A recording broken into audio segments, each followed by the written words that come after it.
දින අපි සමග එකතු වුණාට මේ සාකච්ඡාව සිදු කරන්න. විශේෂයෙන්ම අපි දන්නවා කසල කිව්වහම කසල කියන ගැටලුව ඉතාමත් අපි කියනවා විනාශකාරී විදිහට පරිසරයට බලපාන ගැටලුවක්. ඒකෙන් සිදුවන හානිය, ඒ හානිය බලක්වා ගන්න මොන වගේ පියවර ගන්න ඕනේද? ඒකට අපි ගන්න ඕනේ සොලියුෂන්ස් මොනවද කියන කාරණාව සම්බන්ධයෙන් ඇතැම් විට අපේ සමාජය තුළ ඉන්න නව ව්‍යවසායකයන් වේවා, අපි කියන උපාධිධාරීන් වේවා, ඒගොල්ලන්ට යම්කිසි විදිහට අපි කියනවා ඒගොල්ලන්ට අවධානයක් නැතිනම් ඒගොල්ලන්ට දැනුමක් නැති වෙන්න පුළුවන්. කොහොමද කසල කළමනාකරණය කරන්නේ? ඒක ව්‍යවසායකත්වයට සාර්ථක ලෙස භාවිතා කරන්නේ කොහොමද? ඒ වගේම අපි පරිසරයට කොහොමද මේක දායක කරගන්නේ? ඒ කියන්නේ පරිසර හානිය වැළැක්වීමට. ඉතින් මේ හා සමැදි කාරණාවන් කිහිපයක් අපි අද සාකච්ඡා කරනවා. මම ඔයගලන්ට ප්‍රකාශ කරපු පරිදි අද දින මාතෘකාව බවට පත්වන්නේ කසල කළමනාකරණය තුළින් සමාජ ව්‍යාපාරයක් ගොඩනගන්නේ කෙසේද? How to make social business related waste management. So the guest for today's session is Mr. Hasanaka Padukka. So we warmly welcome you, Mr. Hasanka, and over to you. Thank you. Thank you. So let me share my screen.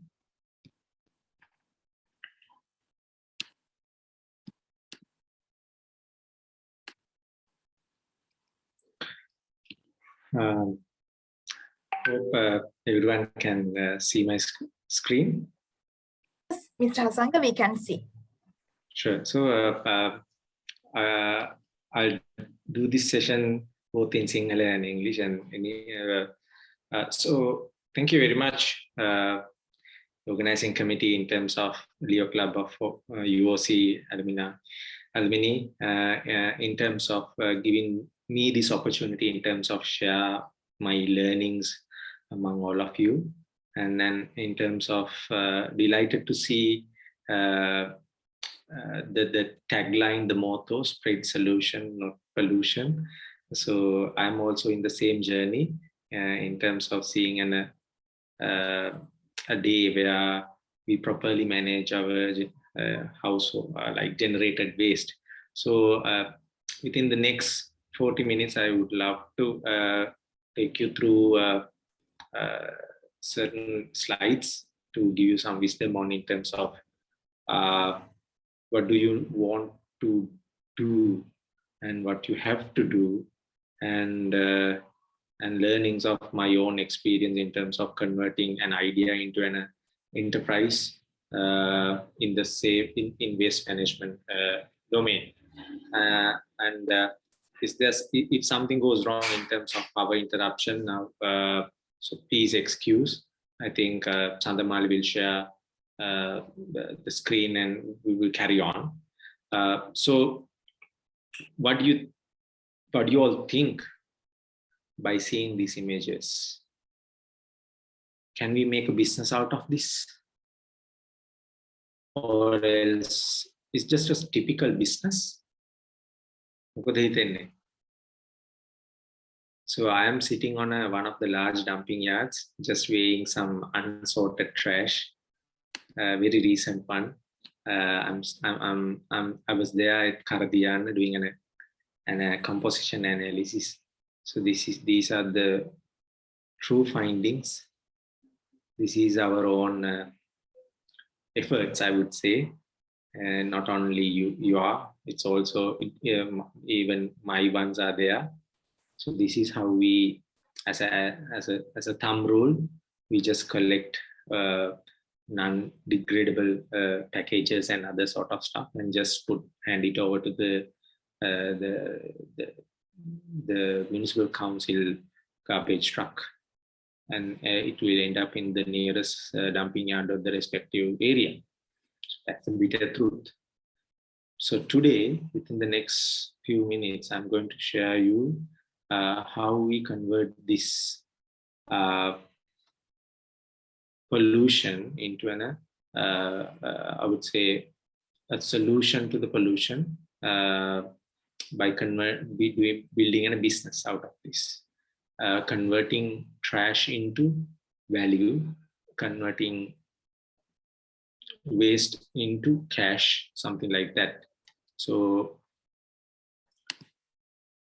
again, Heminda and myself, we did a study, a waste composition analysis on urban waste generated in very particular to few municipal councils, very based on Colombo district.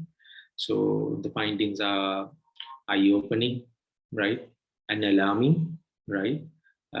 So it's a timely approach, not only for you guys or whatever, whoever in your circle of influence, to know these things through you. So even the number is like 10 to 11 people, but I would say if you grab the true meaning of today's session, I think you can deliver something good to the nature. So I'm sure all of you know about waste. So there are many more classification in terms of waste. Probably hazardous waste to non-hazardous waste, to degradable to non-degradable, recyclable to non-recyclable, right? Household waste to industrial waste, or organic waste to non-organic. So there are plenty of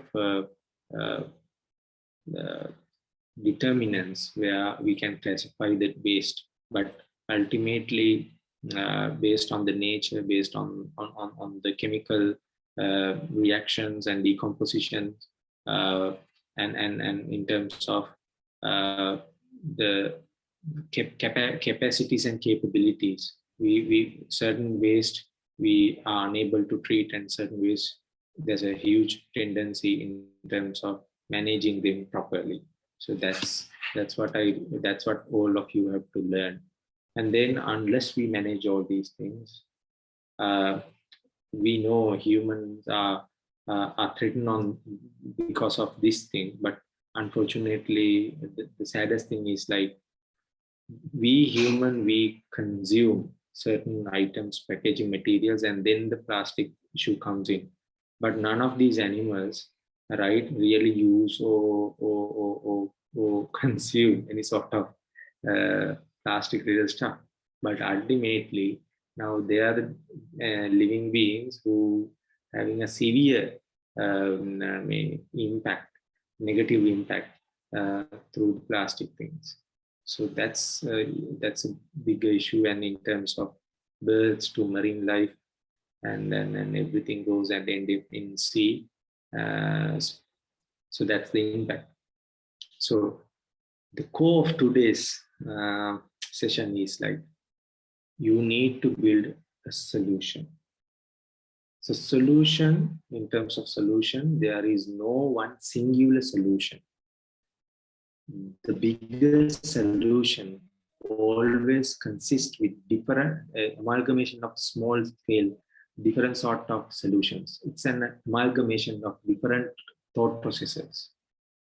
When you do initiatives, right, you might think, I'm doing the most correct thing to manage the plastic issue, or the most correct thing to heal the environment. No, that might be correct based on your scale, based on your capacity, based on your thought process. But the other side of the world, or the other side of the community, or other sort of environment, your solution will not be the ideal solution. So there needs to be a diverse framework to find the ultimate bigger solution in terms of plastic. I think it's good to see that Bamboo LK, I just watched the last few videos. So it's very nice that young people has taken nice initiatives to tackle this. So it's not just bamboo, it might be different other areas in terms of paper to other sort of materials to improve the degradability. Likewise, we need to find solutions, and your solution might not be the solution, but you have to have the mindset that I can't solve the bigger problem. I just solving certain selected proportion.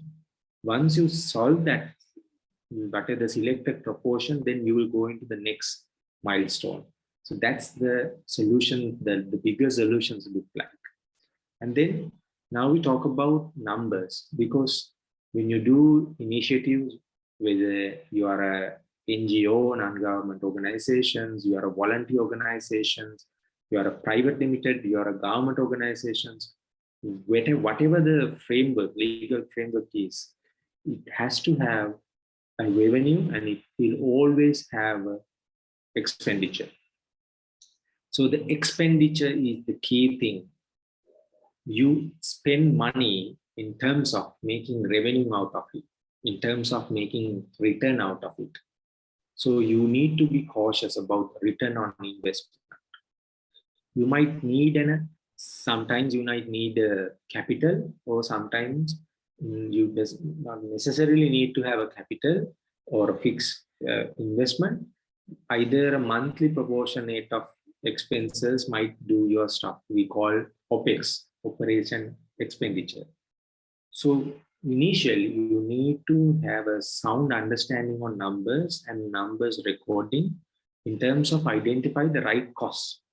You have to be aware on what is my actual cost. Initially, you do the estimations before you starting this thing. And again, you do estimation in terms of revenue. And then later on, you start this as a minimum viable product, commercialization. And then you will actually experience the actual cost, the cost elements. And then you have to figure it out, okay, this is my per product or per service offering cost, and this is what I'm expecting, and I will have X amount of margin. If you might have a positive margin or you might lose. So whatever happens, first you need to understand the cost, the expenses, and the income, and then when you balance, there are instances you will understand I will not make money even though I do expenses, I have cost. So then you need to have a good understanding that I need to work hard, I need to increase either sale or I have to manage my existing cost, try to make it a break even, try to take it to the break even point. But what is break even means, at the point of break even, it does not have any sort of profit or loss. It's like completely neutral, right? Whatever you spend, you will get out of from the process. That's it. So, especially programs in waste management, this thing at least the first 1 year to 2 years, or maximum of 3 years. So you need to figure it out. I will pursue my dream first to break even this. That's number one. And then you need to figure it out. Okay, if I collect X amount of waste, or if I sell X amount of products, then I can make profit out of it. Then you will do all your targets to make your organization a profitable one. So break even is a valuable tool for you to continue your project. If the loss is very high, then you will bleed, and then you have to pump cash, or you have to introduce new cash. And once your pocket is empty, then you have to stop the monthly operation. So break even is a key element for you to become an entrepreneur on this domain. And then in terms of data, so I'm assume all of you are from Trinity education backgrounds. So data is another key ingredient for your success. Unless you know all the collection details, expenditure, analysis in terms of trends, patterns, right, quantities, then you can't take rational decisions. So data is a must. In terms of Sri Lanka, I do doubt about the true value of the recyclable plastic in Sri Lanka. Different reports says different, right? But we don't have one single central data management system for that. So that's data. In terms of actions, all of you might be interested in becoming an entrepreneur. You might think on, okay, entrepreneur, I will become an entrepreneur and I'll start my startup. I will start following my passion, right? But you'll start, you'll first build your Instagram to Facebook to website, you will get the domain reserved, you do a nice website, you write stories to proposal, everything. But when it comes to work, sometimes you've been tied up with, or you'll be like exhausted doing the same thing repetitively while enjoying lesser benefits, right? So action plays a vital role again, hand in hand, like data to break even analysis, because unless you act, you will not be able to materialize your uh, journey. So you need actions. So, you might talk a lot, but actions talk more than words. And then figure it out a nice team. So the team building is one of the difficult things, right? When it comes to waste management, because we work with different like people from different educational backgrounds. Some are educated, some most of them are not educated, because if, like when you work, it's pretty much labor intensive. And then again, you need to be a good communicator, a negotiator, and a leader to manage all of these people and take them into the right pathway with the right face, with the right tone. And then building synergy is one of the things. And then you need to understand each team member's capacity to capabilities to build the right team, the right combinations. And again, a small secret for all of you: when you do startups, your very first like very first 5 employees will determine where you go and end up. If you hired committed, objective oriented people and loyal people, trustworthy people, and people with a heart and passion, they will take you into your whatever the place you want to go. Else, if they are not having that positive thought processes, and then even you are superb performer, sometimes it will act as a showstopper for you to walk very slow. Right people will always take you fast, and steadily, most not actually fast, it's like steadily to your goal. And then in terms of Sri Lanka, you need to understand the legal framework when you're working at Waste Management Authority. When it comes to particular to Western Province, uh, Waste Management Authority and Central Environment Authority and Ministry of Environment are the key players, and also the compliance in terms of company registrar and local authorities is required. So in terms of anyone who really wants to start their business or enterprise or startup in terms of waste management, I think figuring out and write a solution to ease a pain of someone else, so solve someone else's problem, and then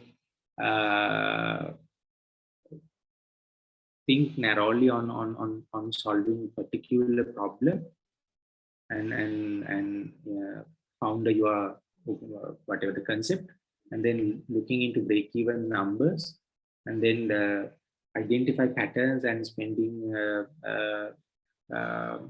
charts, and then rather than talking, doing hard, committing to targets, and working with managing a team, and also having a sound understanding of framework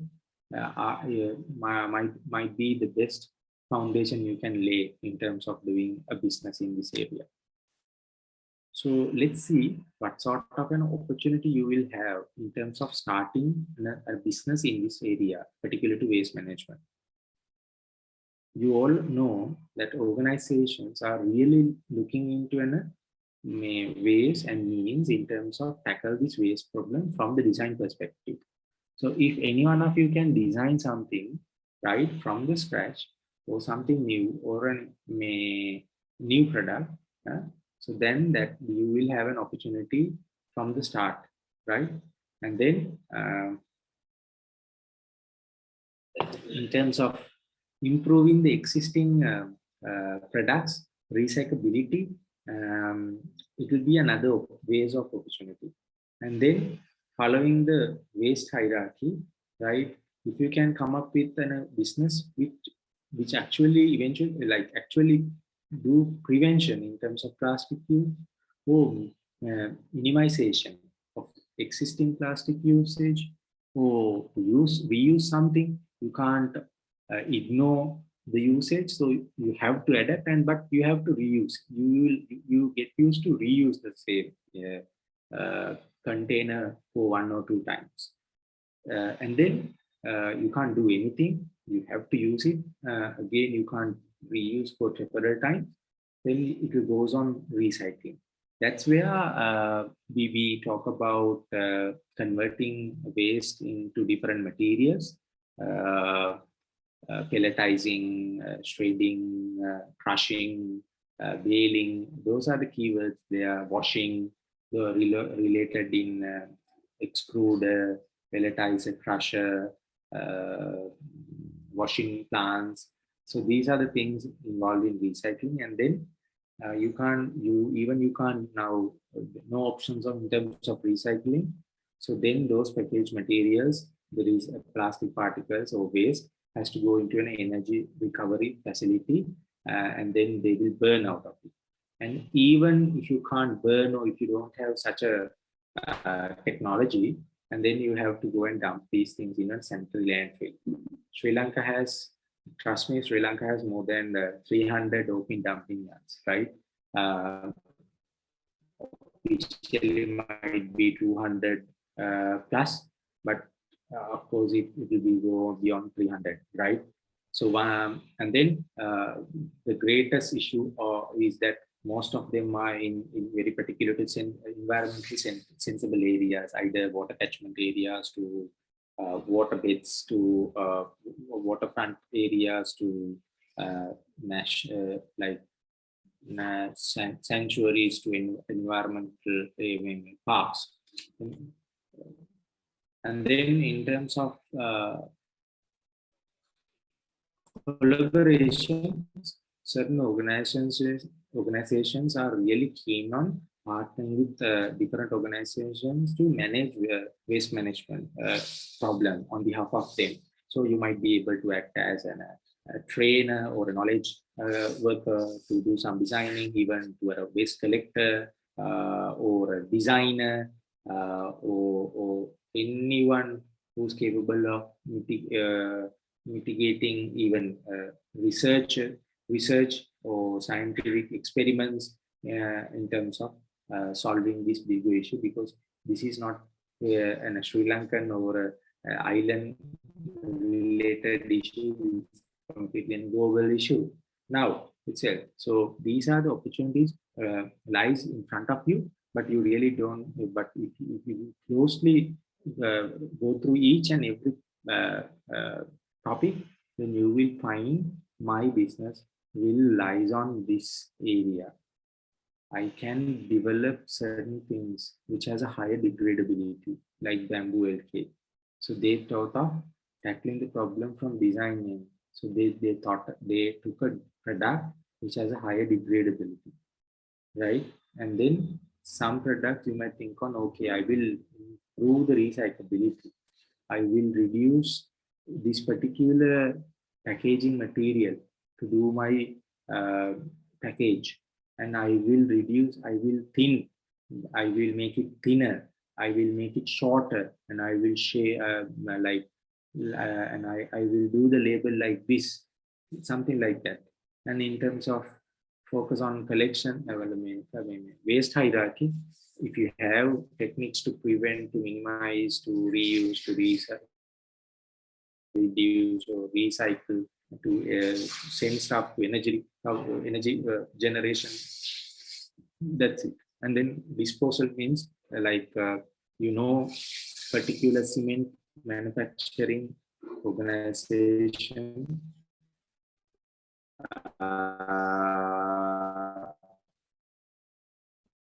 they offer certain waste disposal as a service. Put all the waste to kill cement. So that's their way of doing business. So likewise, and then collaboration in terms of scientific research, either to studies, to education, to awareness, anything, like partnerships.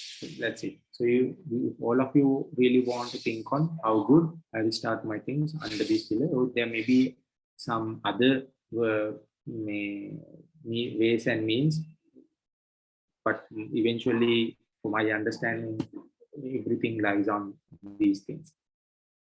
And then you need to understand what sort of an legal framework I'm going to use in terms of my organization. So there are two ends. One is profit oriented, we call it normal businesses, and the other extreme end is charity. You do not non-profit, you do not have the motive to make profits. And there are other sort of engagements, hybrid versions, where you will have the same motive of profit making, but you still have the greater thought process of making impact towards society. And again, some profits, some organizations are there. You have profits, but the profits you make out of any business will be reinvested within the organizations where you something like that. So private limited, private guarantee limited, trust are certain examples which we use in Sri Lanka for the moment. And again, what I really want you guys to you study, reduce, reuse, and recycle, because whatever you do, again, in waste management, it will have a definite link on these three words mainly, and then now there are 4R to 5R, 6R to there are a couple of R's, new R's also there. But more or less, as an essence, it's just three: reduce, reuse, and recycling. So in terms of reduce is the most correct way, right? It causes lesser issues. Reuse, again, good, but that means the circular economic concept.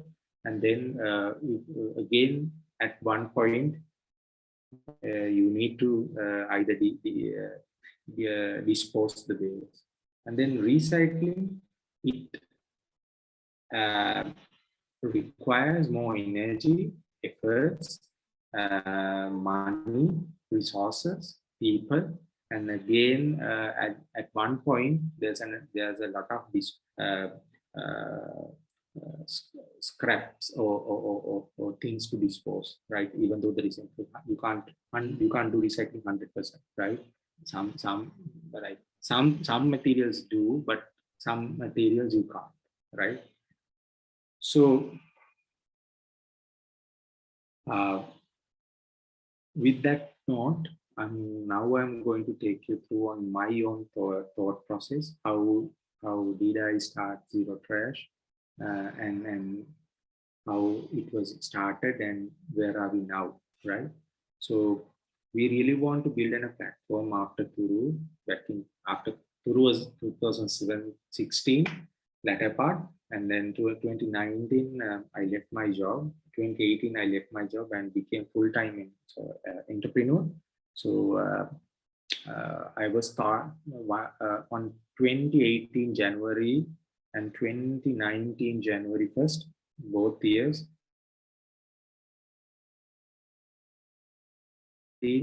Second time when I was planting trees, while I was talking to him, I said, we need to do something. We need to put our hands in terms of solving this issue, waste management. So he said, you can't build products, and you can't build a model unless you don't know the basics, right? So it's not just apps or website. It's something you have to do it yourself. So I said, okay, I'll take that challenge. So we built something called the Zero Trash, which has a proactive and reactive measurements in terms of waste management. So we call it, we collect, we sort, we report, and we reward waste, right? Um, so platform goes as zerotrash.lk. So the main problem, according to our understanding, is there's a lack of viable collection mechanisms for recyclable waste from household to organizations due to the low economic benefits of for collectors, right? There are enough waste generations at household level to organization level, and there are recyclers and different vicinities in Sri Lanka. But whatever the household generated waste is still not going 100% towards the recycler. I think that was the basement for our understanding. So we created this thing. So initially, we really want to figure it out what is waste, and to how to figure it out an effective collection mechanism to transport mechanism, right? And then we really want to build a synergy. It's not me who doing everything. We really want others to get involved with us and work for a common objective. It's not just we work with one team or two teams. It's just that we build something. Yeah, most of them come into one place and work with us to battle again. For an example, let's take one brand. We call that brand X. So X brand has 25 districts to manage.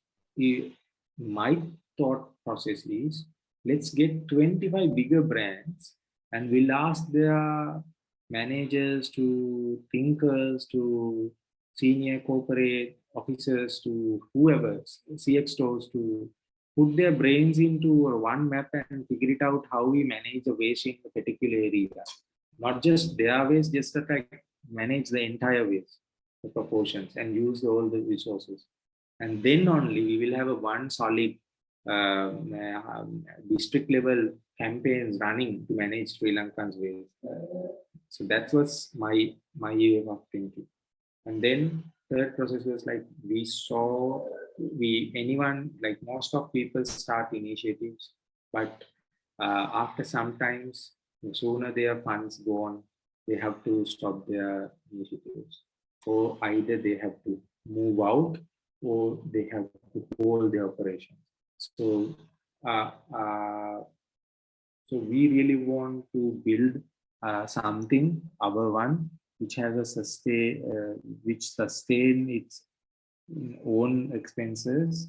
We really wanted to build our initiative a self-sustaining one. That's it. So in terms of offerings, we offer waste drop-off at Borleskamu. We offer bin collections for different corporates. We offer pay-as-you-go bin collections for individuals and household organizations. We have bin collection, bag collection system, and also we run awareness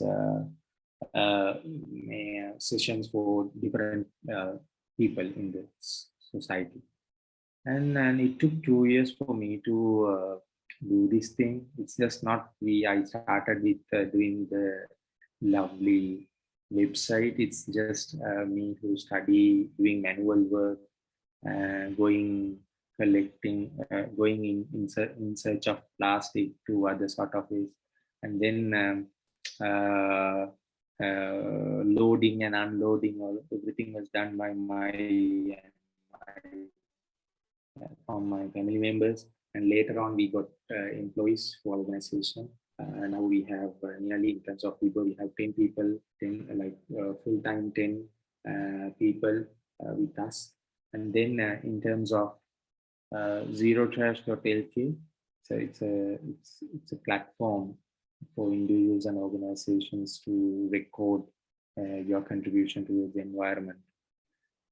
And when you start a business, when you're going to start a business, you need to figure it out what sort of things you are around you. So when I start plastic back in 2019, trust me, I only knew things from the common names, right? Not the material type, it's just the common name, like water bottles, to and beer cans to glass, some sort of thing. Then I went to nitty-gritties later on, even learning from normal botal patrakarya to informal collectors to pickers to scavengers to even the truck drivers to recyclers, especially and and waste management experts to lecturers to many other people. I was talking to people and trying to absorb as much as possible because I am not a person who coming from waste management academic background, even the agriculture or horticulture background or Turu. So I was completely in a business management the graduate, and I have my experience in terms of retail and project management. So I learned about there are 7 types of plastic, PET to HDPE, PP, PVC to HIPS to other sort of stuff. So you need to figure it out, the character, the identification, and everything. Then it will give you the ideas. Okay, these are the possibilities. These are the constraints. This can be done from this, and this can be done, and this will have X amount of value. This will have lesser amount of value, and if I collect X amount of, then I can make out of that. And so that likewise, you need to figure it out end-to-end materials and its their value and the and collection mechanisms. So this is how it looks like back in 2019. I converted I didn't have any seed facility investment with me. That's why always all of our programs move slowly because we didn't have funding in terms of spend lavishly. So what I started without even having a hut, a tent, a shade.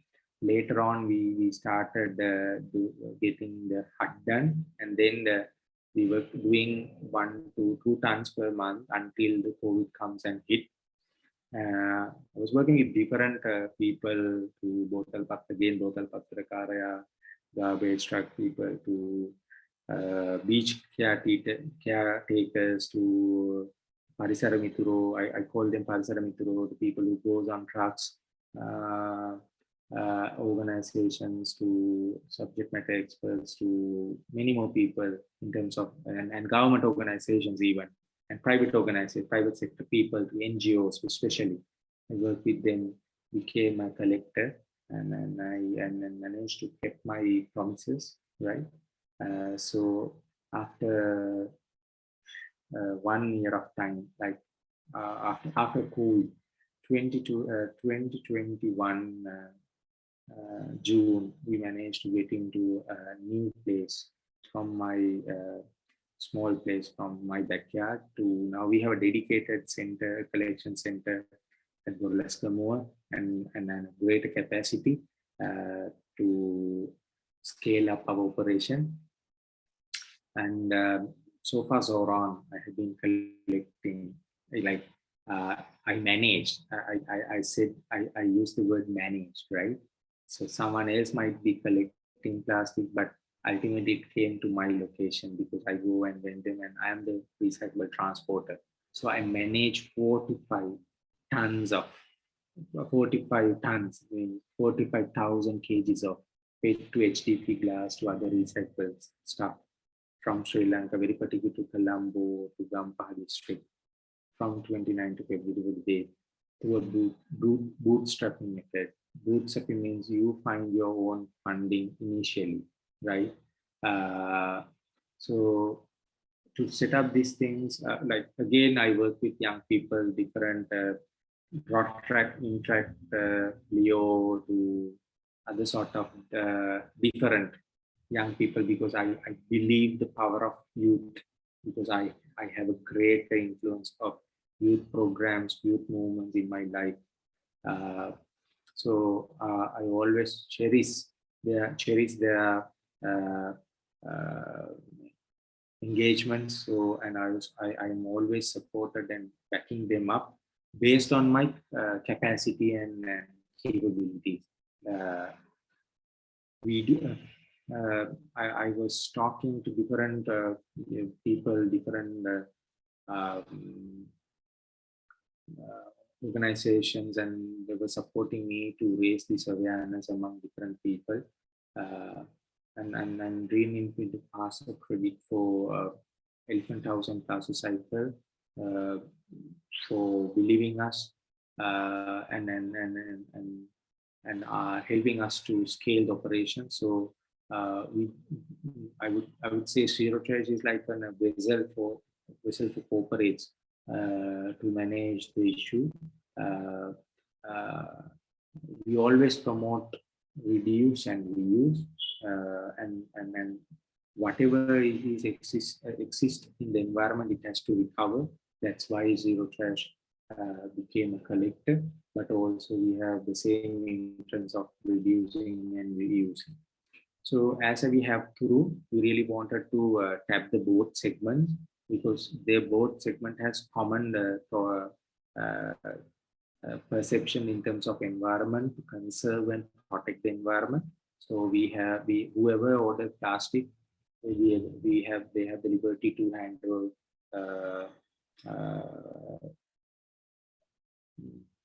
Zero Trash. The plastic which was generated in household free of charge, and the Turu lorry will collect those things. And in terms of Zero Trash, whoever bring plastic or other stuff to Burlescamo, they will get a plant from a small vegetable plant from Turu. So that's the synergy we build. And in terms of challenges, there are a lot of challenges. Even today itself, there are 1,000 reasons for me to give up, right? In terms of labor, in terms of camouflage trash, and regulations. Regulations are not that, I would say, rigid, right? There are certain holes and loopholes, and lack of focus of the brands. So in terms of labor, you can do waste collection 1 or 2 times, but when you're repeating the same thing, the same tons, the same month, even during the hottest days to rainy days, the odd is very bad, right? It's very demotivating to working in this domain. And then camouflage trash. When you do manage this sort of organization initiative, you will get a lot of trash, and people still mislead us, right? By sending non-recyclables along with the recyclables. That's really aches our hearts, because that's the typical behavior of people. But I always experience true passionate people for environment. I have seen people who collected their own household trash for 1.5 years and bringing those into Zero Trash, removing the label, even washing them, even dry them, and even properly packing them, right? I have seen people, one lady who used to wash even Maggie packets, these oil container sachets, right? And the other sort of additives. Those small packages, even that for that extent, that lady managed to wash and collect those stuff to yogurt cups. A lot of good things. In terms of brand, in Sri Lanka, voluntary extended producer responsibility is working. So some brands really are conscious, and they have strict targets to 2025 to 2030. So they are working, and for some we work, and for some they are not aligned with our thought process. So still, people like you have the opportunity for work to fulfill their requirements. So along with claiming that I do things, Zero Trash Turu and Bibber,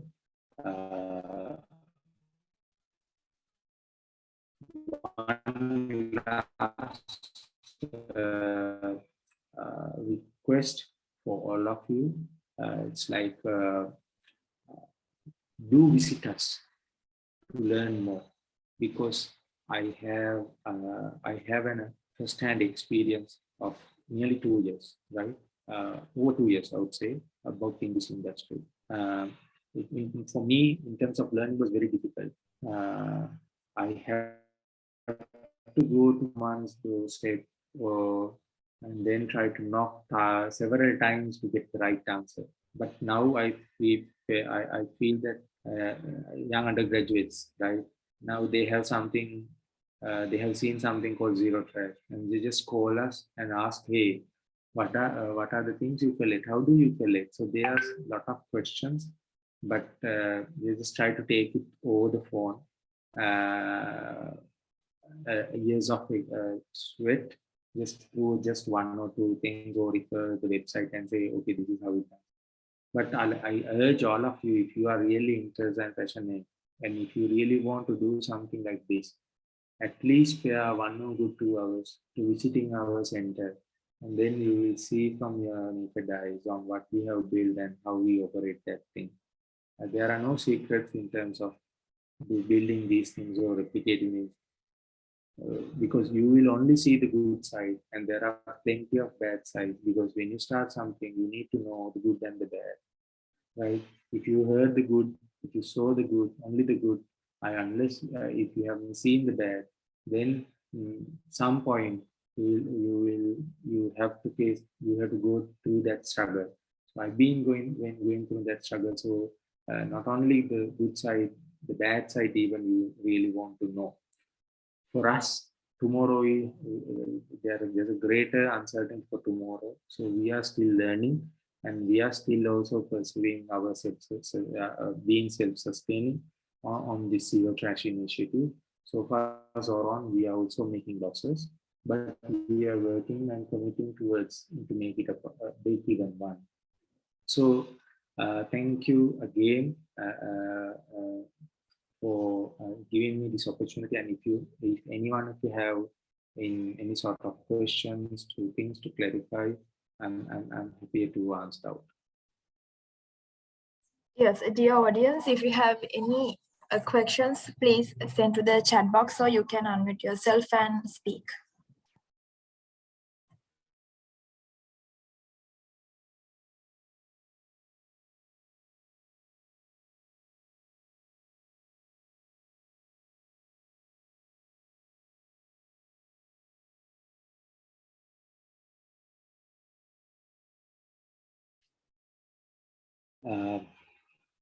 Hi, Gaini. So in terms of zero trash idea, as I said, when I was planting trees at Karadian, I saw 28 million tons of waste piled in one location in front of a waterbed. So I thought that's where I really want to do something.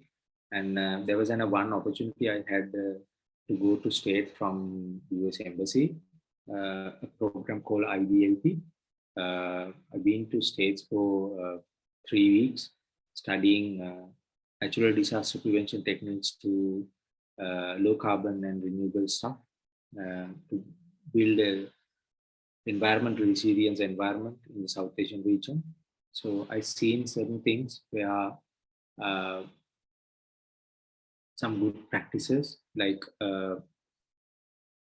there's something called Recology, well advanced waste management company at States. So I thought of build something like in Sri Lanka along with Hemind. And then in terms of research, I haven't done any research actually. Most of the projects I started was like without having a proper understanding, and later on I went to nitty-gritties. It's like learning while you're doing. So I didn't knew about the types of plastic initially. By getting spoiled from the recyclers several times, then only, and some were very friendly and some were like nasty. So with the support of good-hearted people, we learn all these things. So that's how we start. And in terms of zero trash, you can simply Google zero trash in Google Maps. And we are at Borlescomo, very close to Borlescomo, something called Veerahan. We are at the location, so you can. So anytime you can visit the website and get directions from there even, or call us.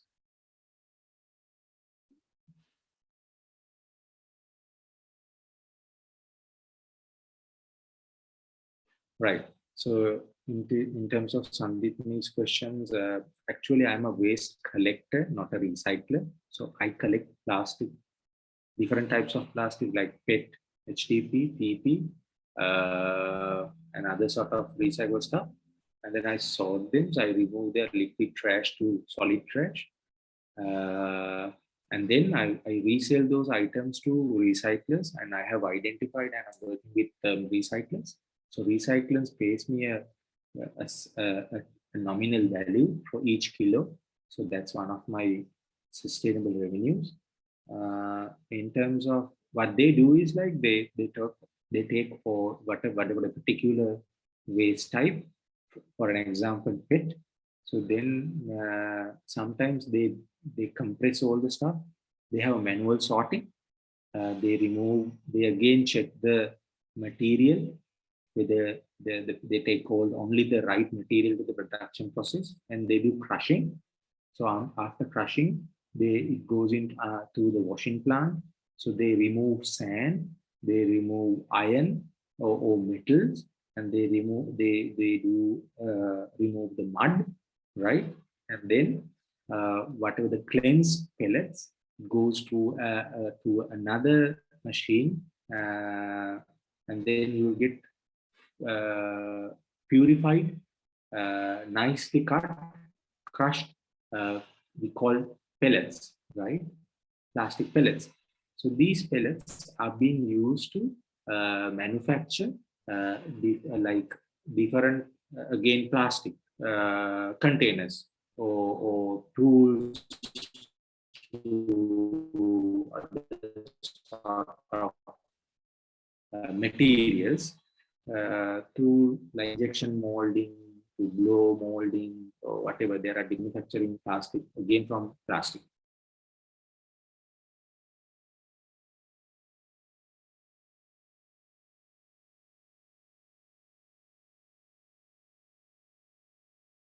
Thank you, Mr. Hasanka. If you have any other questions, you can ask.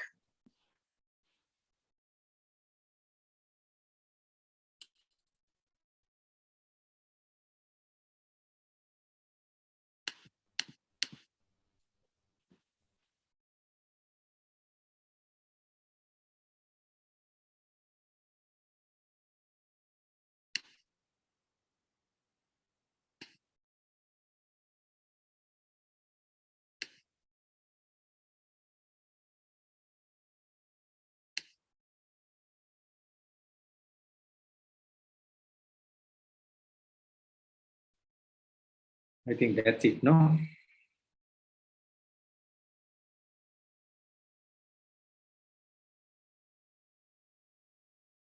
Mr. Hasanka, I think you got a question, right? Yes, to the chat box. Okay. Okay, types of plastic.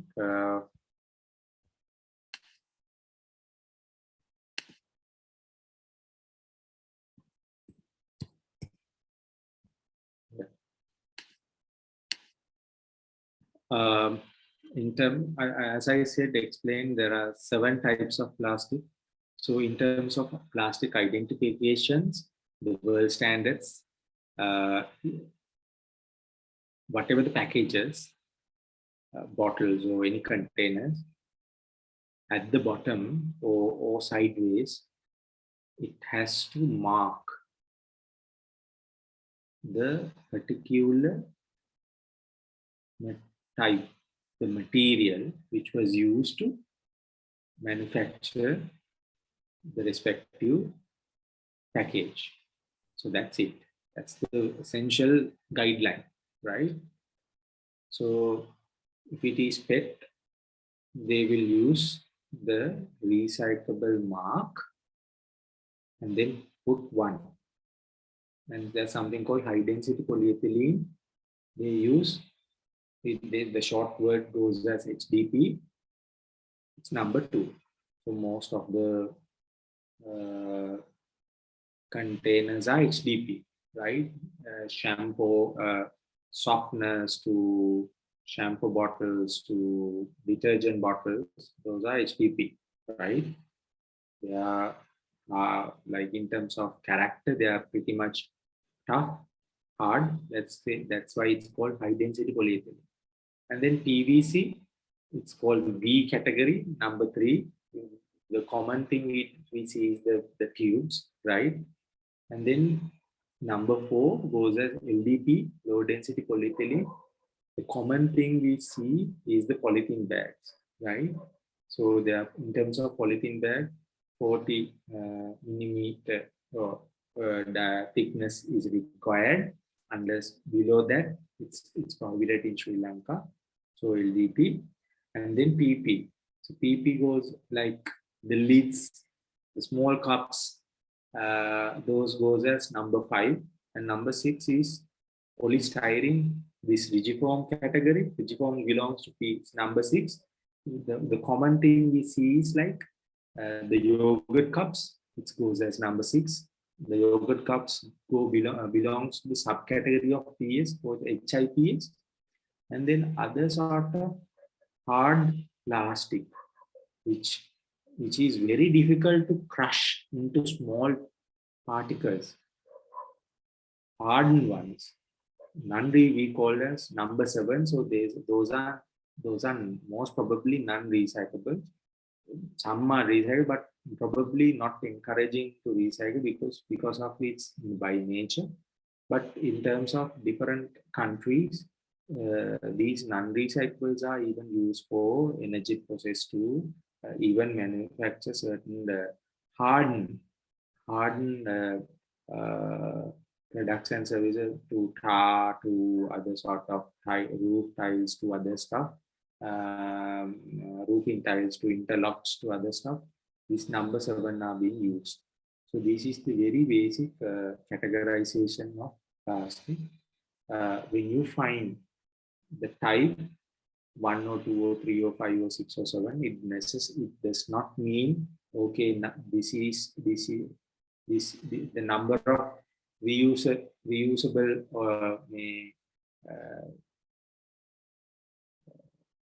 amount, not the number of reusable opportunities. It's like it says the character. It's like the material. You will only see within middle of an recyclable mark. Good organizations who have who respect environment, they normally mark the material, because unless you know the material, it's very difficult to figure it out. If you don't know if you don't have any understanding, it will be very difficult to figure it out. Sometimes you need to crush and put into water. Sometimes you have to burn these things. Sometimes you have to pressure and see. So that's how you figure it out, plastics. Thank you so much, Mr. Hasanka. Dear audience, if you have any other questions, you can ask, or we can, if you don't have any questions, we can conclude the session.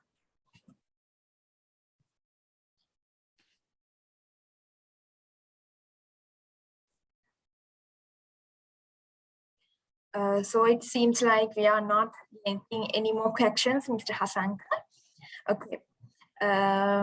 Thank you so much, Mr. Hasanaka Padukka, for joining us today. You discussed about the types of plastics, the TR concept, and the zero trash. And according to my point of view, the topic was very informative, and indeed it was so interesting. So on behalf of the Leo Club of USC alumni and on behalf of our project members, I would like to thank you again for giving your fullest contribution and valuable time to our project. Thank you so much for joining with us. Thank you. And it's always nice to talk to all of you. And please visit us at Burlesque to learn more. If you have if waste management is pretty much interesting in that domain for you, and keep doing these things. So then all of you may be able to find solutions against. Thank you so much for your valuable ideas and for valuable advices. So thank you so much everyone for taking your time to join us today. And so let's conclude the session. So have a good day, good night, guys.